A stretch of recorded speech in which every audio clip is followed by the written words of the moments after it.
आज महत्त्वाची बैठक झालेली आहे, मोठा निर्णय झालेला आहे, काय सांगता? आज अत्यंत महत्त्वाचे निर्णय झाले। मी माननीय एकनाथ शिंदे यांचं आणि देवेंद्र यांचं आभार मानतो। मिहान प्रकल्पाचे जे काही सुधारित प्रशासकीय वित्तीय मान्यता होती ती मान्यता देण्याचा निर्णय झाला। मिहान प्रकल्पाला मोठा त्या ठिकाणी आधार आजच्या बैठकीने मिळणार आहे। दुसरं त्या ठिकाणी खापरी, इसासनी, शिवणगाव या 4-5 गावाचे पुनर्वसनाचे प्रश्न होते तेही मार्गी लागले आहे। आणि एक मिहानला एक विदर्भामध्ये रोजगार निर्मिती प्रकल्पाला एक त्या ठिकाणी आधार होणार आहे। आई बाबा होण्याचे स्वप्न अजून पूर्ण झाले नाहीत का? आई बाबा होण्याचे तुमचे स्वप्न पूर्ण करा अपोलो फर्टिलिटीद्वारे। मोफत सल्ल्यांसाठी कॉल करा 9953420359। सोबतच आज बांधकाम कामगार या विभागाची बैठक झाली।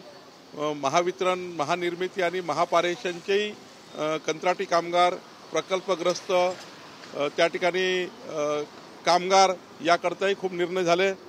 त्यामुळे आजच्या बैठकीमध्ये मोठ्या प्रमाणावर निर्णय झाल्यामुळे ग्रामीण भागातल्या लोकांना फायदा होणार आहे। पट्टेवाटपाबद्दल निर्णय झाले।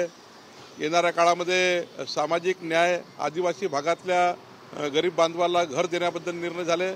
त्यामुळे आजच्या बैठकी अत्यंत महत्त्वाच्या होत्या। मी महाराष्ट्र सरकारचं, देवेंद्रजीचे, एकनाथजीचा आभार मानतो। विशेषतः शरद पवार आज आपल्याला चिंतामणी आणि लालबागचा राजा अशा 2 गणपतीचं दर्शन घेताना पाहायला मिळाले, काय?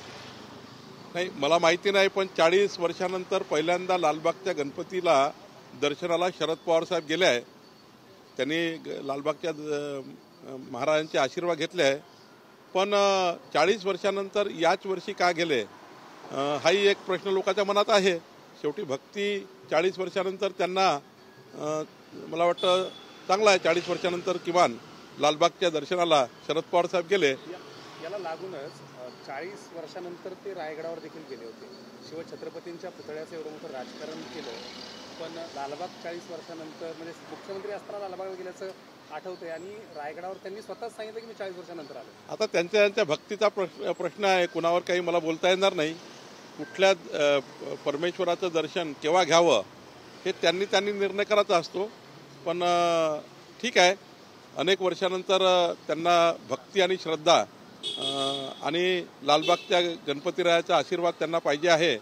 मला वाटतं यावर मी काही फार बोलणं योग्य नाही। वळसे पाटलांसोबत या आधी ते एका ठिकाणी गेले होते, असे देवदर्शनाला आठवड्याभरात ते मुख्यमंत्री झाले होते। या देवदर्शनामध्ये नेमकं कुणाला मुख्यमंत्री करावं असं वाटतं?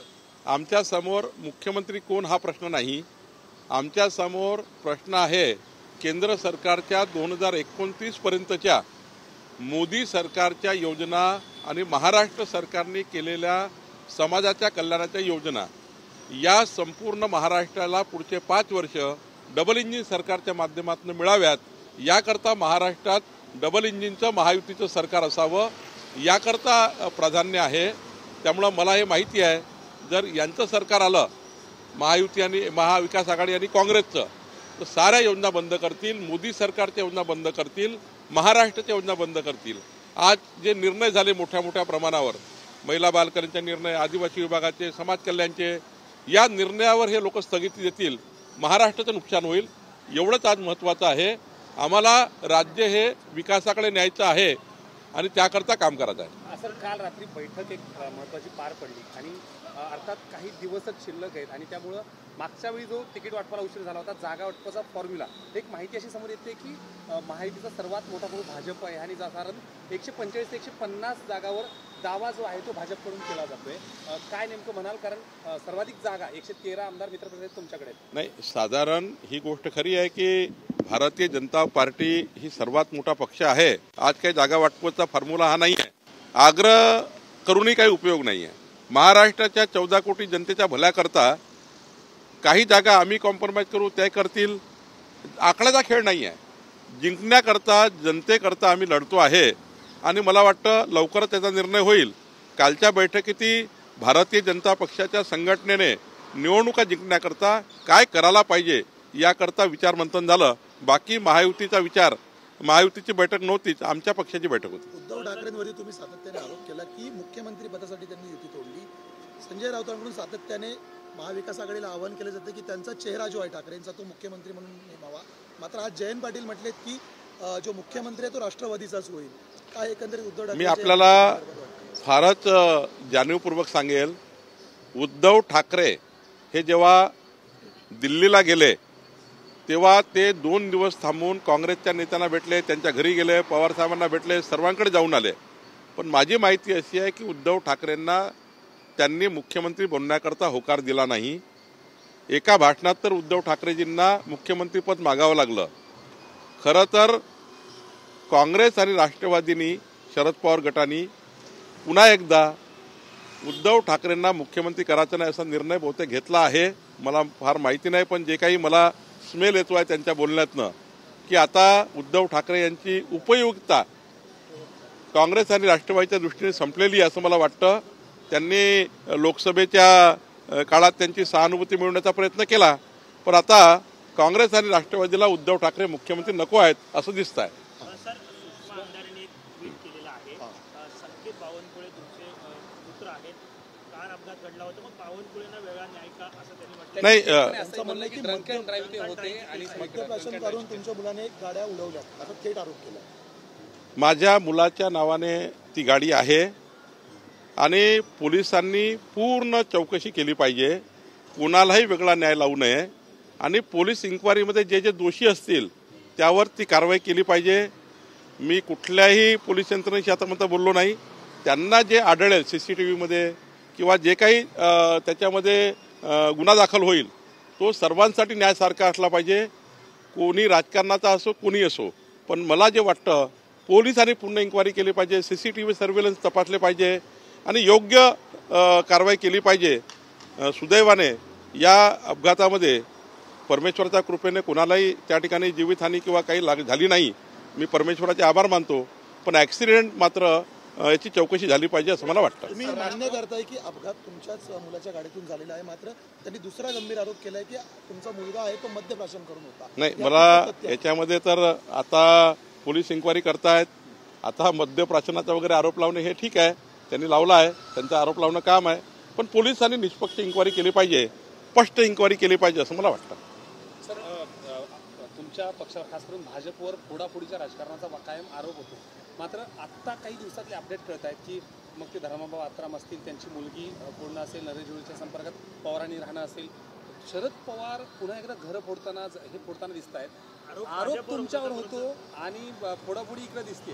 तरी देखील म्हणजे काय नेमकं याला शिरवळ आत्राम अशी वेगळी महाराष्ट्राची जेव्हापासून शरद पवार साहेब महाराष्ट्रात राजकारणात आहे, संपूर्ण इतिहास जर बघितला, संपूर्ण इतिहास पवार साहेबांच्या कार्यकर्द त्यांच्या काळात त्यांनी फोडाफोडीच्या राजकारणापर्यंत पुलोतपासून विचार केला.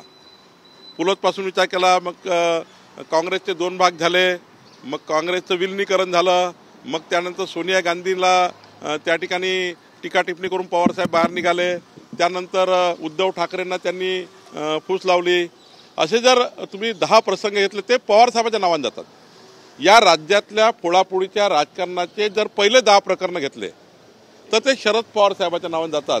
त्यामुळं फोडाफोडीच्या राजकारणाला आम्ही दूर आहोत, ते जवळ आहेत. आणि त्यामुळं त्यांनी पुढच्या काळात कुणाची फोडाफोडी करत असतील ते मला माहिती नाही, पण फोडाफोडीच्या राजकारणामध्ये आम्ही कधी त्या ठिकाणी काम केलं नाही हे मात्र नक्की आहे. ज्यावेळी उद्धव ठाकरे आम्हाला सोडून गेले त्यावेळी मात्र आम्हालाही त्या ठिकाणी आमचं बहुमत आहे महाराष्ट्रामध्ये आणि बहुमताचं सरकार असावं असं आम्हाला वाटलं. आणि त्यामुळे एकनाथ शिंदेजी हे मुख्यमंत्री होत असताना आम्ही त्यांना सपोर्ट केला आहे. आम्ही फोडाफोडीच्या राजकारणात पडलो नाही आहे. आम्ही एकनाथ शिंदेजींना नैसर्गिक युती म्हणून सपोर्ट केला आहे आणि पुढच्या काळातही आम्ही नैसर्गिक युतीसोबत आहे. एकनाथ शिंदे आणि नंतर अजितदादा सोडून आले आहे. आम्ही अजितदादाला त्या ठिकाणी तोडायला गेलो नाही. त्यामुळे मला असं वाटतं फोडाफोडीच्या राजकारणामध्ये भारतीय जनता पार्टीचा फार संबंध नाही. सामनामधून आज देवेंद्र फडणवीसांवर टीका करण्यात आली. देवेंद्र फडणवीस असे म्हणाले होते की शरद पवारांच्या डोक्यामध्ये मुख्यमंत्री पदाची जी 3 नावं आहेत त्यामध्ये उद्धव ठाकरे नसतील असं त्यांनी म्हटलं होतं. परंतु सामनामध्ये असं म्हटले की उद्धव ठाकरेने आधीच स्पष्ट केले आहे की जो कोण नाव असेल त्याला माझा पाठिंबा असेल. आणि असंही म्हटलं की महायुतीने फक्त एकनाथ शिंदेचं नाव पुढे केलं, बाकी मुख्यमंत्री चेहरा जो आहे तो सांगत नाही.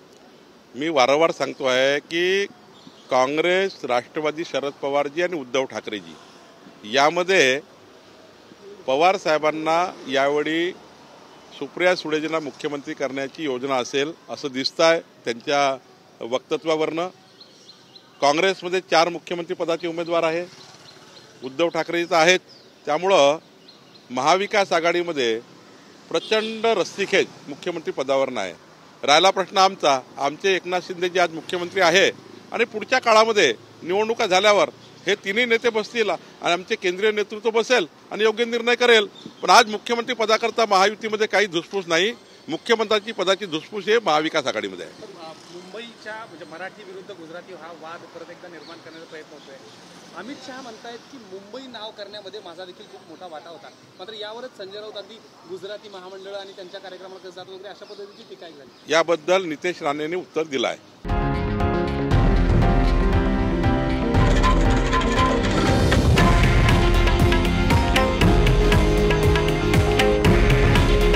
हे आहे देशातील नंबर 1 न्यूज नेटवर्क आणि आपण पाहत आहात TV9 मराठी. काळजी तुमची, हित महाराष्ट्राचं.